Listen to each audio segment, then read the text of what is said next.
아멘. 지난 주간에 야구 해설가였던 하일성 씨란 분이 자살을 했어요. 그뿐만 아니라 최근에 롯데그룹 부회장님도 자살하시고 또 코리아나 호텔 사장 부인도 자살했습니다. 이렇게 유명 인사들이 자살을 하면은 이제 신문에 나죠. 그런데 지금 우리나라에서는 하루에 44명이 자살합니다. 그러면 그 자살한 사람의 그 가족, 또 그 사람을 알고 있는 분들이 얼마나 큰 충격이었습니까? 제가 전도사로 있었던 교회에서 장로님이 소천을 해서 이제 제가 전도사니까 장례식을 갔지 않겠습니까? 근데 우리 담임 목사님 사모님이 저를 부르더니 이전사 이거 비밀이야, 절대 말하지 마라. 그 장로님이 자살하셨단다. 그러시는 거예요.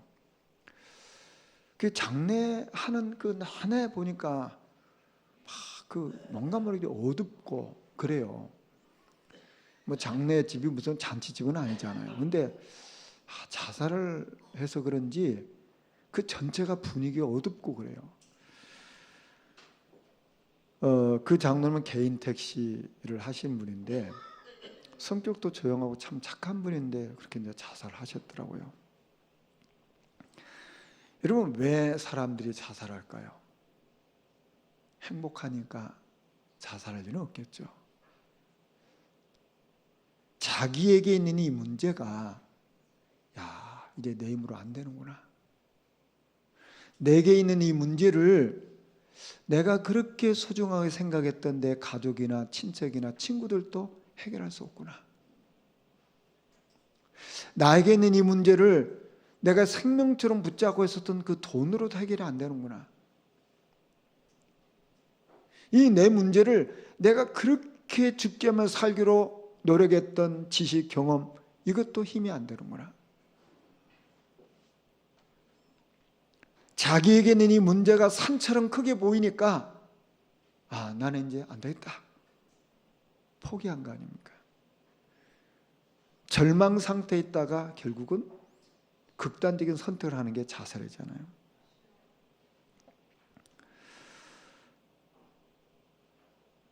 저와 여러분이 혹시라도 죽고 싶다 이런 경험 없는 사람 있겠어요? 어떤 들은 너무 문제가 크니까 아이고 죽고 싶다, 차라리 죽어버리면 더 좋겠다, 그런 마음이 사람에게 있겠죠.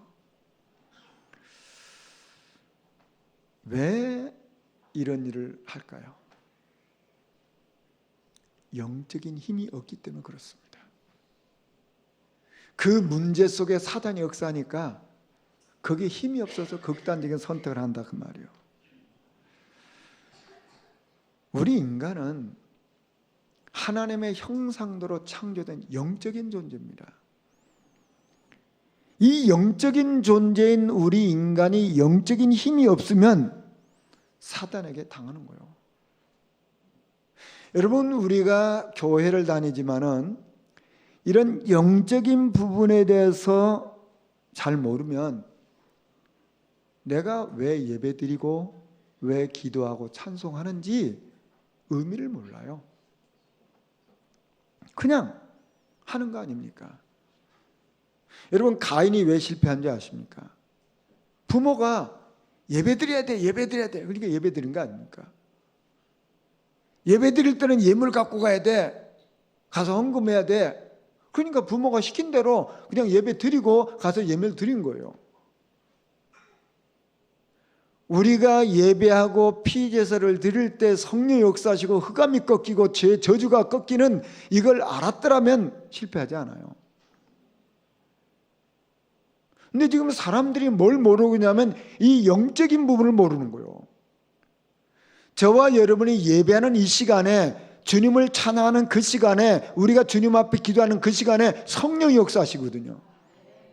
근데 이걸 모르니까 그냥 습관적으로 하는 거예요. 가인처럼요. 그 가인이 자기 예배를 안 받았다고 하나님 앞에 화가 나잖아요.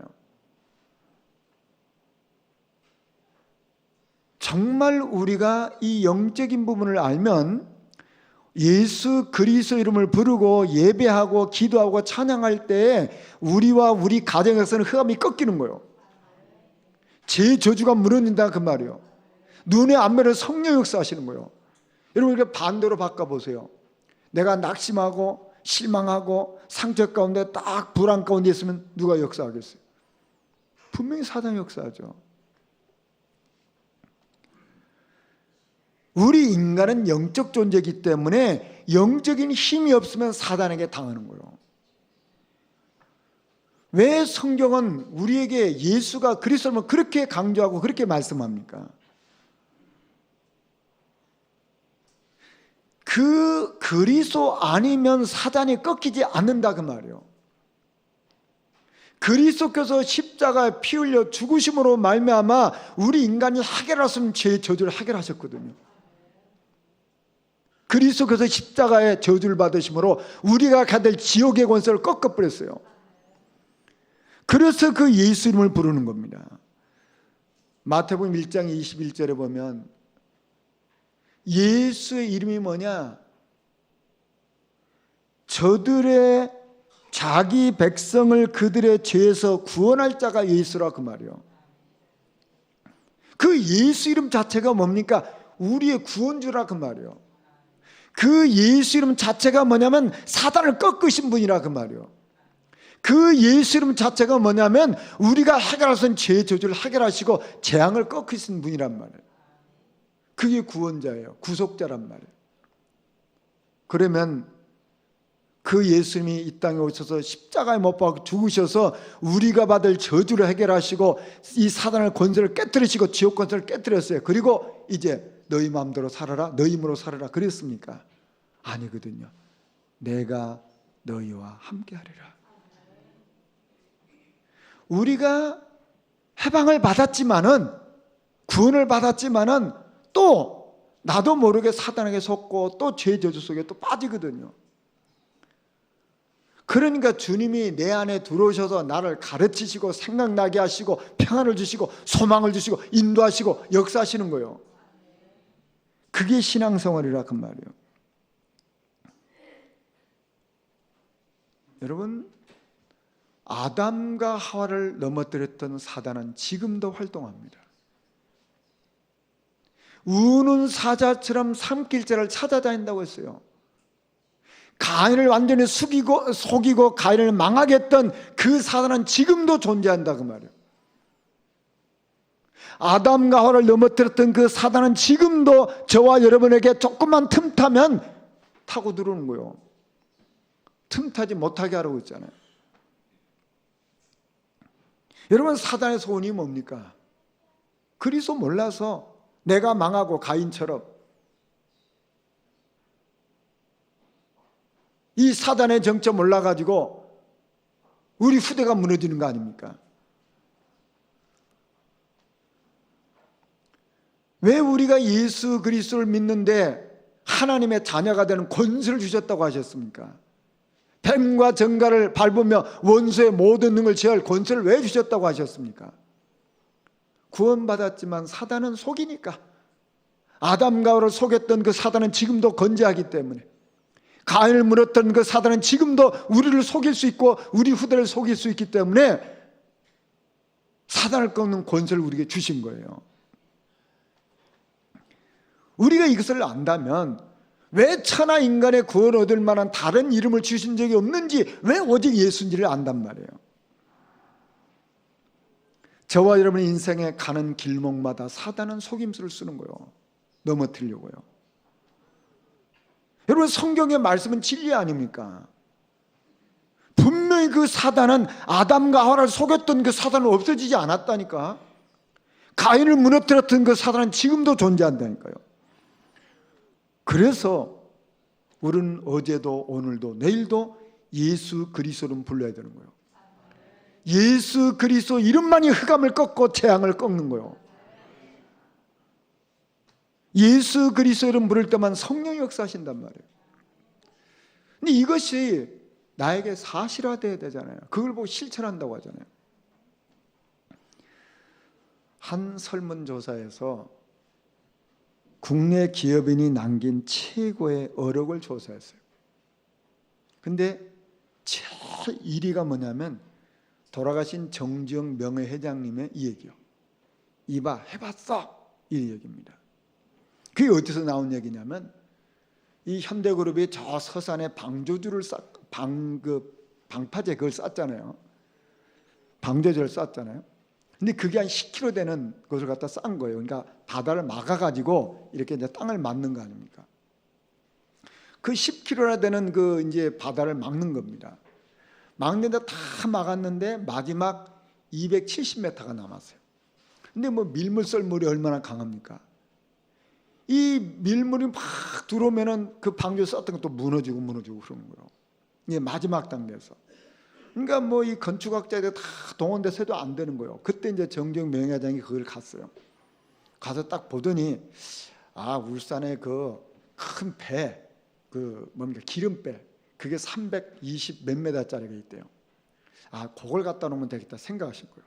그걸 갖다 놓고 거기다 막고 그 다음에 덮으면 될 거 아니냐 이렇게 이제 얘기했어요. 그랬더니 거기 다 건축학자들이 회장님, 그것은 지금까지 건축 그 공법이 없던 겁니다.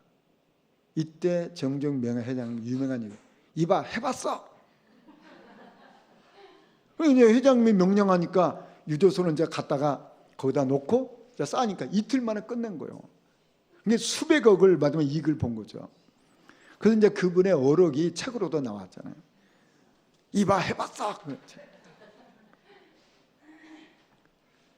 저는 그 얘기를 들으면서 그분이 불신자인데 참 대단한 분 아닙니까?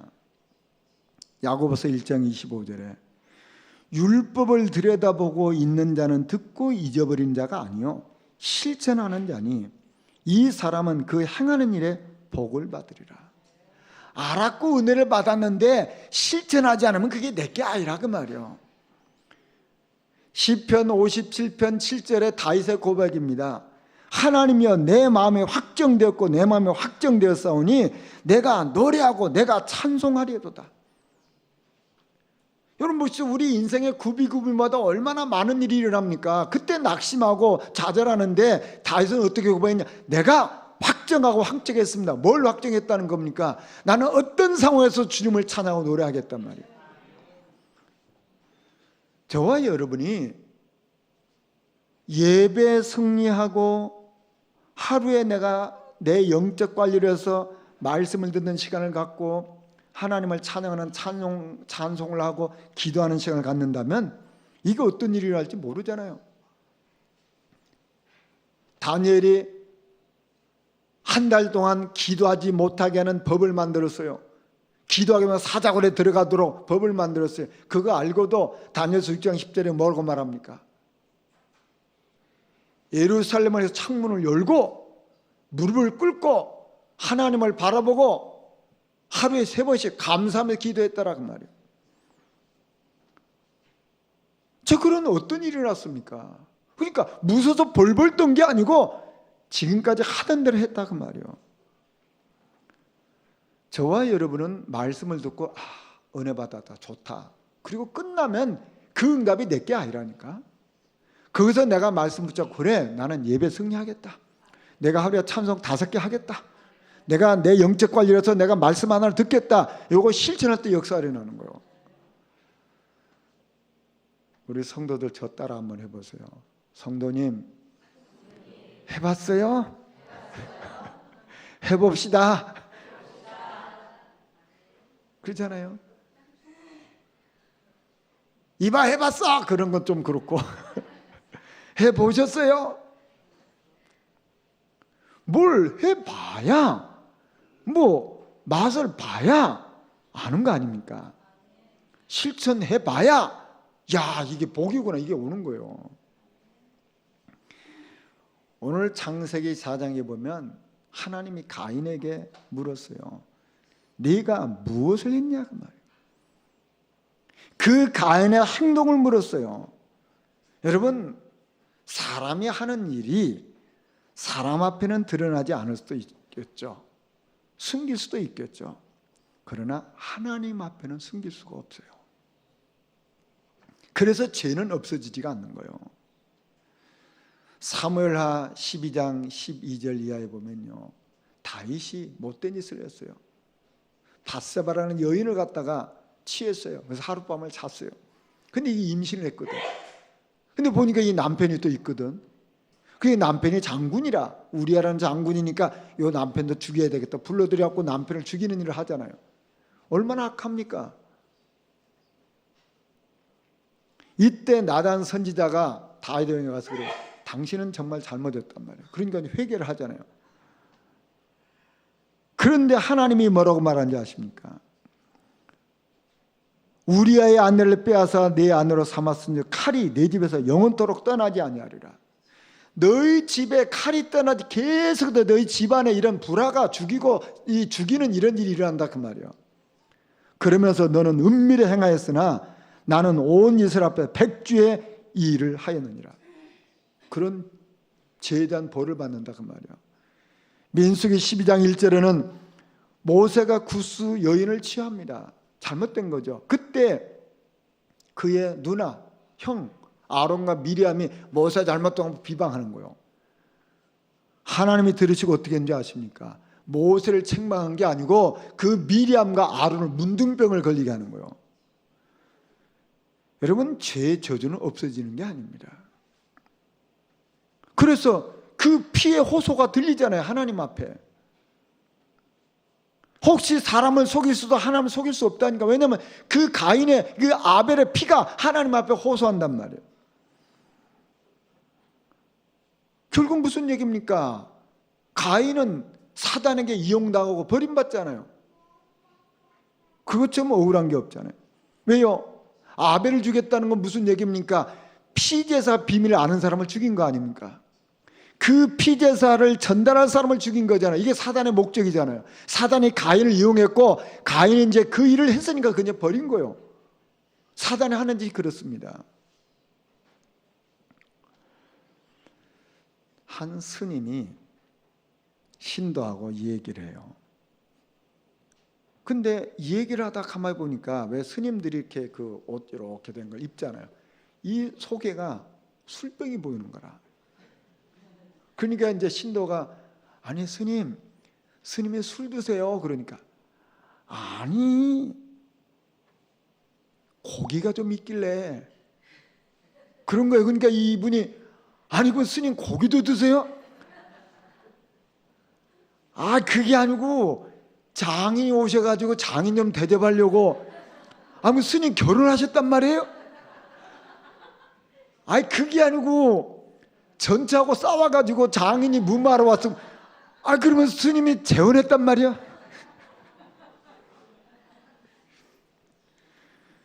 가랑이로 막을 걸 갖다가 빨리 술 한 잔 먹었다고 자백하면 될 텐데 그거 숨기려다가 인생 전체 들통나는 거예요.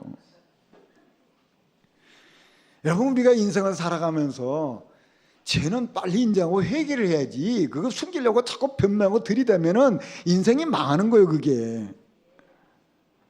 그렇지 않습니까? 우리 사회 문제가 그렇지 않아요, 보면? 그래서 이 가인이 어떤 벌을 받습니까? 땅에서 저주를 받으니. 여러분, 가인은 농사하는 사람 아닙니까? 땅에서 나온 수확을 먹고 사는 사람인데 땅이 저주를 받아가지고 농사를 해도 수확을 얻을 수 없는 게 저주 중에 저주라니까. 하는 일이 되는 일이 없어요, 이게. 그게 저주라. 우리 인간은 땅을 정복해야 될 존재인데 완전히 땅이 저주를 받아버린 거예요. 거기서 끝납니까? 땅에서 유리하는 자가 되리라. 그러니까 그 땅에서 쫓겨나가지고 있을 곳이 없는 거예요. 있을 곳이. 이게 하나님 앞에 버림받은 거 아닙니까? 세상에 보시죠. 우리가 무슨 일을 하면 저녁이 되면 내 집으로 돌아가는 집이 있어야 되잖아요. 그거 행복한 거 아닙니까? 근데 일을 하고도 갈 곳이 없어. 어디로 갈까? 갈 곳이 없는 거예요, 인생이. 그게 저주라 그 말이에요. 우리가 이 땅에 살면서 이 땅에 살다가 우리 인생의 마무리한 날 우리 하나님 나라 가잖아요. 근데 그게 없으니까 사람들이 불안하고 죽는 거 아닙니까? 인생이 고화같이 버려진 거예요. 이게 저주라 그 말이에요. 저는 이 말씀을 묵상하면서 하나님 이런 깨달음을 제게 주셨어요. 여러분, 가인은 아벨을 죽였습니다. 그 말은 무슨 말입니까? 가인이 힘이 있었다는 말 아니에요. 힘이 없으면 어떻게 아벨을 죽일 수 있어요? 힘이 있으니까 동생 아벨을 죽인 거 아닙니까? 그럼 보시죠.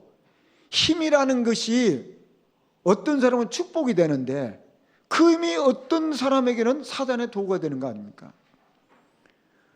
우리가 돈이 많다, 공부를 많이 했다, 경험이 많다, 성공했다, 그거 분명히 힘이잖아요.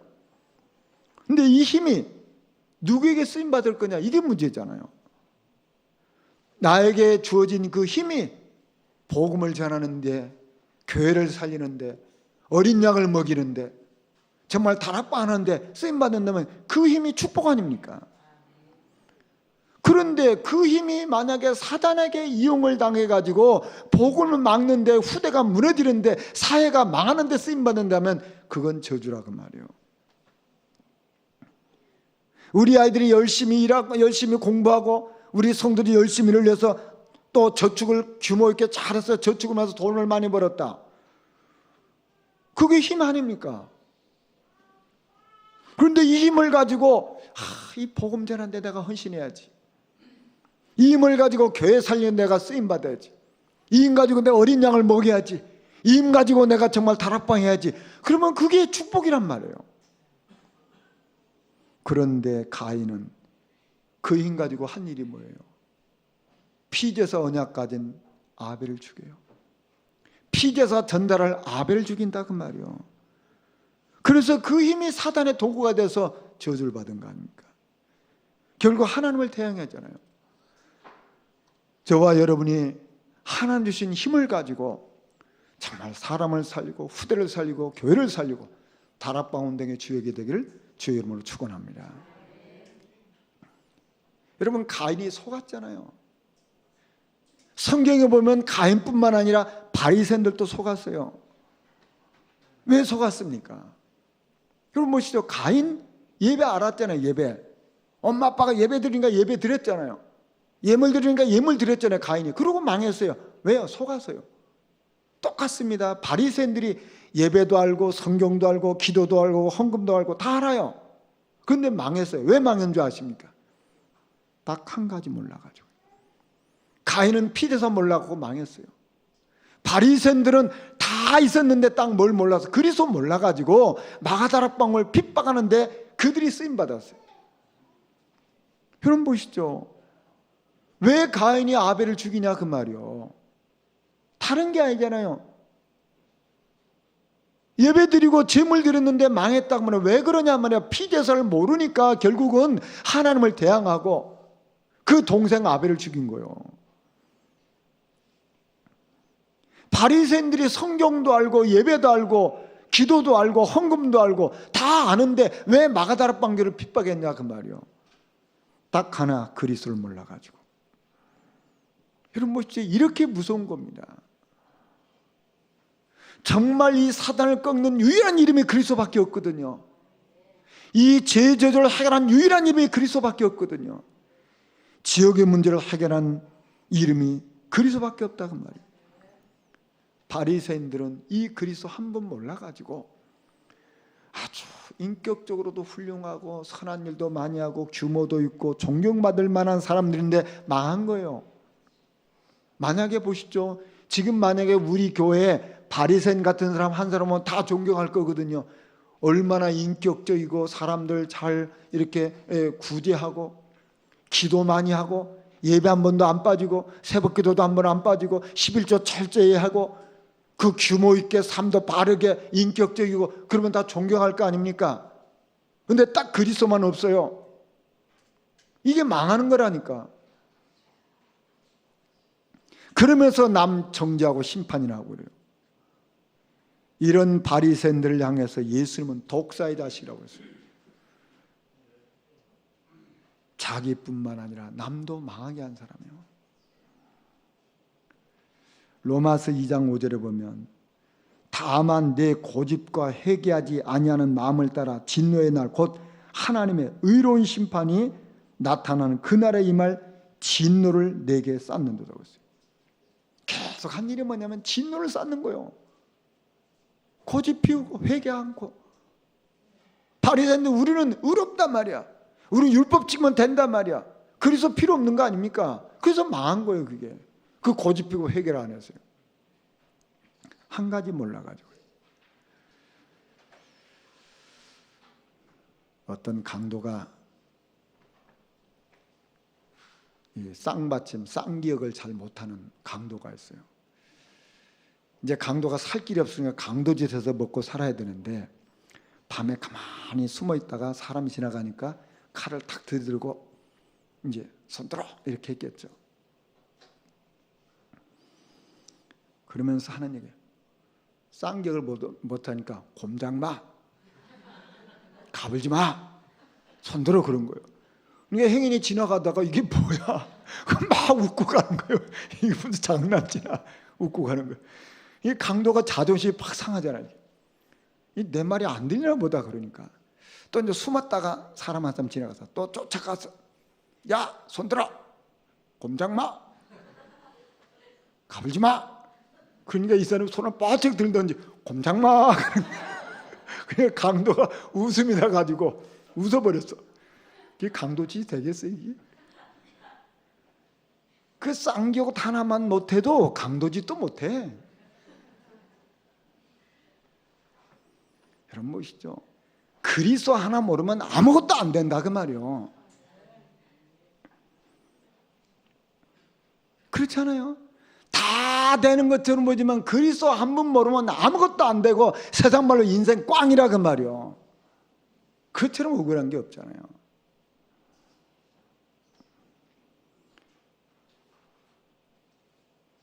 가인이 동생 아벨을 죽였어요. 하나님을 대적했어요. 딱 하나 피대설 몰라가지고. 그래서 하나님이 내신 길은 하나밖에 없다니까요. 우리 인간을 위해서 하나님 내신 길은 하나밖에 없어요. 두 길도 아니니까 하나밖에 없어요. 요한복음 3장 16절에 하나님이 세상을 이처럼 사랑하사 독생자 보내주셨어요. 왜 독생자 보내주냐? 멸망받지 말고 영생 얻으라고. 그 멸망이 뭡니까? 하나님 모르는 거잖아요. 그 멸망이 뭐냐면 그리스도 모르는 거라고 말이요. 사람이 돈이 없어서 망하는 게 아닙니다. 인격이 부족해서 망한 게 아니라 그 말이요.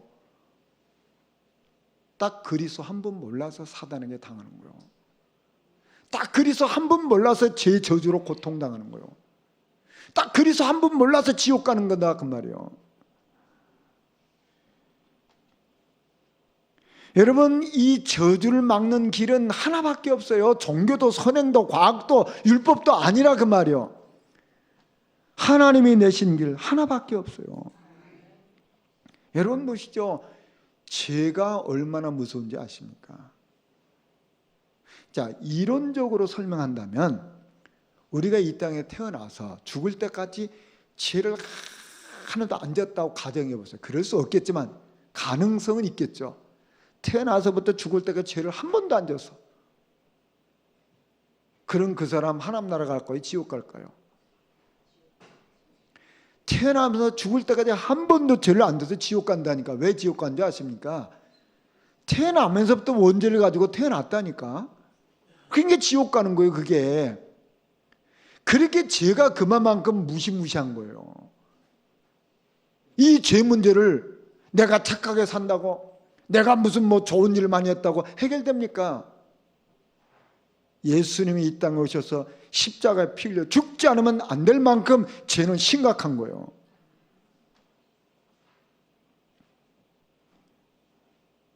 의인은 없나냐? 하나도 없잖아요. 모든 사람의 죄를 범했으면 하나님 영광이 못했단 말이에요. 그래서 하나님이 우리에게 딱 한 가지 길을 내셨는데 그리스도를 보내신 거예요. 그래서 천하 인간의 구원 얻을 만한 다른 이름을 주신 적이 없다. 그 말이 우리가 이해되는 것이고 오직 예수란 말이 이해가 되는 거 아닙니까? 이것을 깨달았던 바울이 그런 고백하잖아요. 내가 죄인 중에 괴수였구나. 그 고백하잖아요.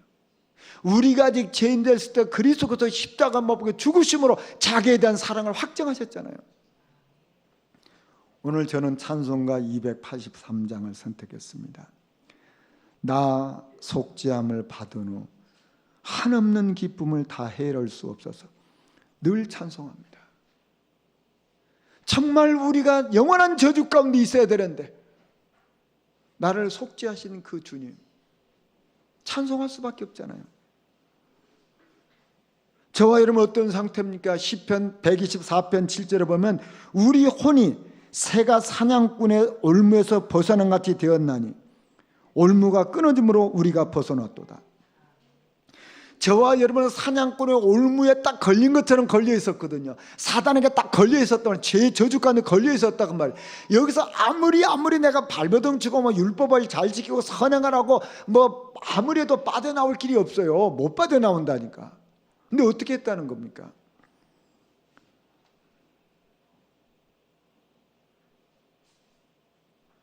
올무를 끊어버림으로 그 말이에요.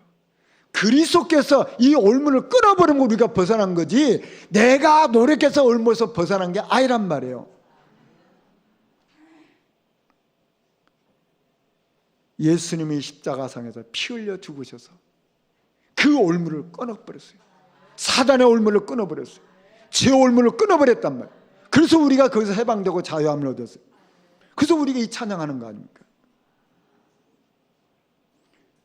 예수님이 피 흘려서 이 저주를 꺾어버리시고 네 힘으로 살아라 그렇게 하셨습니까? 아니요. 또 우리는 이 땅을 살아가면서 내 힘으로 살아갈 수가 없거든. 그래서 성령 충만 받으라고 했어요. 그래서 부활하신 주님이 성령으로 내 안에 들어오셔서 나와 함께 내 삶을 인도해 가시는 거예요. 그분이 평안도 주시고 소망도 주시고 위로도 하시고 격려도 하시고 또 깨닫게도 하시고 가르치시기도 하고 천국 갈 때까지. 그래서 이 땅에 살면서 뭐 해야 되냐? 어린 양 먹여라, 교회 살려라, 다락방 해라, 그런 거요. 내가 살았던 것처럼 그거 하라 그 말이요. 저는 이런 사실을 보면서 참 이 땅에 축복된 사람이 어떤 사람인가, 믿음 있는 사람이 축복의 사람이라는 걸 다시 확인하게 됐어요. 여러분, 우리가 믿음이 있다는 것들은 큰 축복이 없어요. 여러분, 유광수 목사님이 그 어머니 얘기 가끔 하시잖아요. 그 어머니는 남편이 일찍 잃었잖아요. 애들 어릴 때 남편이 돌아가셔서 근데 애들을 키워야 되는데 뭐 여자가 뭐 힘이 없잖아요. 그 청소부 일을 했어요. 청소부. 뭐 대단합니까? 그러지만 이분이 믿음이 있어요. 청소일하면서 새벽기도 한 번 안 빠지시고 뭐 거기서 월급 받은 건 뭐 11조하고 감상금하고 늘 교회 중심으로 교회 헌신하면서 살았어요.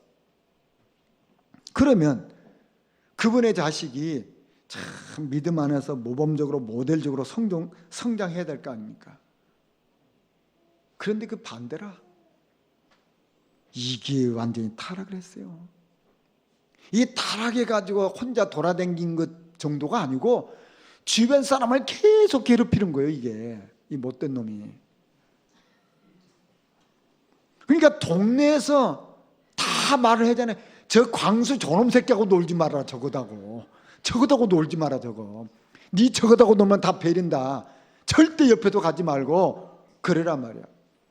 여러분 한번 생각해 보세요. 내 자식이 타락한 것도 정말 가슴이 메어질 정도로 아픈데 그놈이 남을 그렇게 괴롭혀갖고 온 동네 사람들이 저거다고 놀지도 말아라, 같이 있지도 말아라. 그때 그 가슴이 얼마나 메어 터지겠냐 그 말이요. 그것도 가장 잘 믿는 사람이, 가장 기도 많이 하는 사람이, 가장 헌신하는 그 자식이 그 모양이니 어디 고개를 들고 다니겠냐 그 말이요. 그러면 보통 사람이 이런 일 당하면 낙심하고 좌절하고 그럴 거 아닙니까? 그런데 이 어머니에게 믿음의 축복이 있었잖아요. 지금 내 자식이 저 모양으로 저렇게 사람들의 손가락질 받고 저렇게 미움을 받고 천대를 받고 저렇게 모욕을 받지만 하나님이 하시면 된단 말이에요. 이 믿음이 있었잖아요. 그렇게 한 해 두 해가 아니고 6년이요. 6년을 그렇게 살았다는 6년을. 그런데 하루같이 낙심하지 않고 성전에 가서 새벽마다 부르짖고 그 아들 놓고 기도한 거예요. 어느 날 성령께서 역사하셨잖아요. 이 아들이 깨닫고 변화되어서 돌아왔잖아요. 지금 세계복음화는 전도자로 쓰임받고 있지 않습니까? 자, 그러면 저는 그 어머니가 뭐 공부 많이 했다는 겁니까? 돈 많이 벌었다는 겁니까? 훌륭하다는 겁니까? 그 어머니가 뭐 있었어요? 믿음이 있었어요. 내 아들이 지금은 타락해서 저렇게 못된 짓을 하고 돌아다니지만 하나님이 역사하시면 이 아들을 변화시킬 수 있습니다. 이 믿음이 있었다 그 말이에요. 여러분, 믿음 있는 것처럼 큰 축복이 어디 있습니까? 많은 사람들이 문제가 오면 어떻게 합니까? 문제가 오면 낙심하고 불신하고 그렇잖아요. 절망해버리고. 그러나 믿음 있는 사람은 어떻게 합니까? 지금은 비록 저가 무너져서 저런 상태에 있지만 하나님이 역사하시면, 하나님이 하시면 할 수 있단 말이에요. 이 믿음이 있는 거 아닙니까? 저와 여러분이 인생을 살아가면서 천국 갈 때까지 문제 없는 사람 어디 있겠습니까? 내가 지금까지 문제 없더라도 앞으로 문제 생길 수 있잖아요. 또 우리는 과거에 많은 문제가 있었잖아요. 끊임없이 우리에게 문제가 일어날 텐데 이 문제 앞에서 우리는 어떻게 할 겁니까? 문제가 생길 때마다 이 말씀을 붙잡고 기도 속에서 하나님이 역사하시기를 기다리고 있는 이 믿음이 있으면 승리한다 그 말이에요. 그래서 어떤 사람에게는 문제가 도리어 복이 될 수 있잖아요. 그 문제 때문에 하나님을 바라보고 하나님 앞에 무릎 꿇고 기도하다가 이 영적 힘을 얻어서 증인되는 거 아닙니까? 저와 여러분에게 문제가 무엇일까요?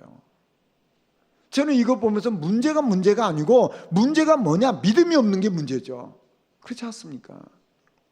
어떤 문제가 있다 하더라도 정말 하나님이 역사할 걸 믿는 그 믿음 갖고 기도하는 믿음이 있다면 그 문제는 발판이 될 것이고 그 문제는 복이 될 거라 그 말이에요.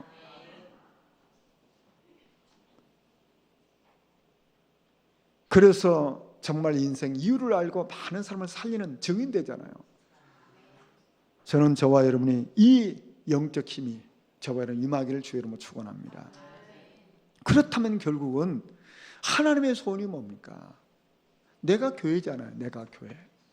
또 나인 이 성도들이 모이는 것이 교회 아닙니까? 그래서 교회가 부흥하기를 하나님 원하시는 거예요. 그 부흥이 뭡니까? 사람 많이 모이는 게 부흥입니까?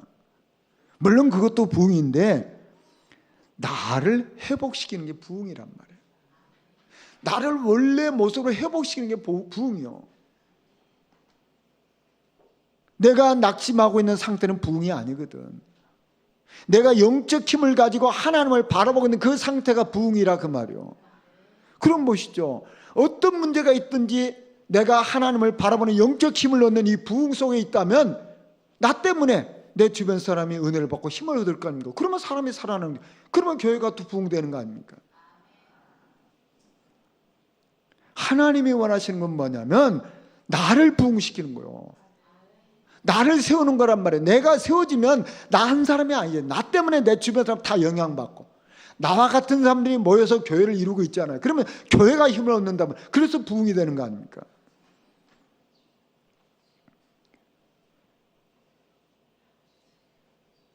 나를 하나님 앞에 어떻게 세울 것이냐, 그게 문제잖아요.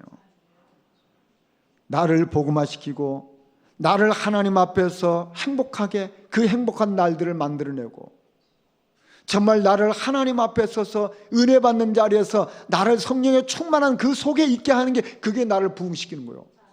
이런 사람들이 모여서 교회가 이루어지는 거 아닙니까? 그러면 당연히 교회가 영적 힘이 생기는 것이고 교회가 당연히 부흥되는 거 아니겠어요?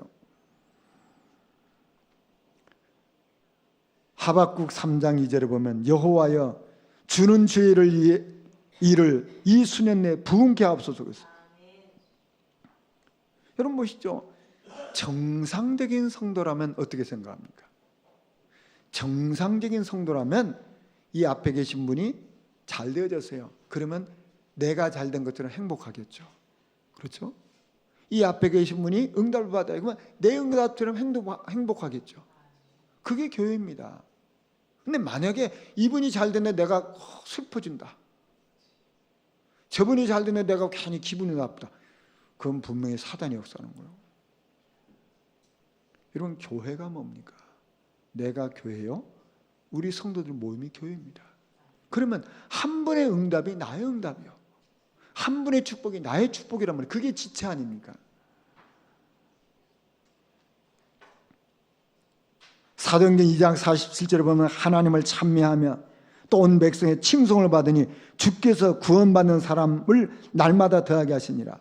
하나님을 찬미하고 또 그 삶이 백성들이 칭송을 받으니까 많은 사람이 영향받아서 큰 무리가 모였다, 그 말이요. 그러니까 보시죠.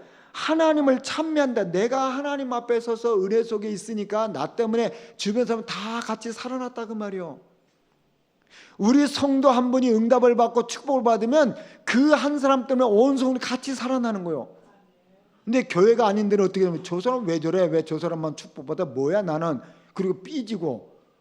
그건 교회가 아니란 말이에요. 사도행전 5장 14절에 믿고 죽게 나오는 자가 더 많으니 남녀의 큰 무리더라고요. 당연히 이 축복 누려야 되잖아요. 저와 여러분이 나를 살리면 나 때문에 우리 가정에 살고 후대가 사는 것입니다. 나를 살리면 이 교회가 살아나는 거예요. 나를 살리면 이 지역에 산다, 그 말이에요. 나를 살리면 그것이 나가서 세계복음화에 헌신하게 되는 거예요. 하나님은 나를 부흥시키길 원하는 거예요. 그 내가 모여서, 나와 같은 사람 모여서 교회가 이루어지는 거 아닙니까? 그러면 교회가 같이 부흥하는 거예요. 성도가 잘 되어지면 참 그 잘 되어지는 게 나의 행복이고 나의 감사고 나의 응답이에요. 그렇게 보면 교회가 같이 부흥하는 겁니다. 성도가 어려움을 당하면 내가 마음이 아픈 게 당연한 거 아니겠습니까? 왜 그렇습니까? 지체니까요. 저와 여러분이 이 땅에 살아가면서 나를 부흥시켜서 교회를 부흥시키는 증인이 되어야 될 줄 믿습니다. 말씀 정리하겠습니다. 왜 우리는 예수 이름 부르면서 실천해야 될까요? 예수 이름 아니면 사단이 꺾이지 않습니다. 제 저주 해결이 안 돼요. 지역의 문제 해결 안 된다, 그 말이에요. 그래서 우리는 그 예수 이름 부른 거예요. 가인에게 내가 무엇을 했느냐 그랬잖아요. 그 행위에 대한 결과는 반드시 저주로 오는 거예요. 그래서 하나님은 우리에게 그리스도 보냈어요. 저주받지 말라고. 그래서 하나님이 내신 길은 하나밖에 없어요. 그리스도. 그래서 그리스도 그 이름 믿는 믿음 가지고 살면 내가 살아나잖아요. 내가 살면 나 때문에 가정에 살고 교회가 살아나는 겁니다. 이런 부흥의 주역으로 저와 여러분 쓰임받기를 주의 이름으로 축원합니다. 우리 말씀 생각하시면 1, 2분 우리 기도하시겠습니다. 주님을 찬양합니다.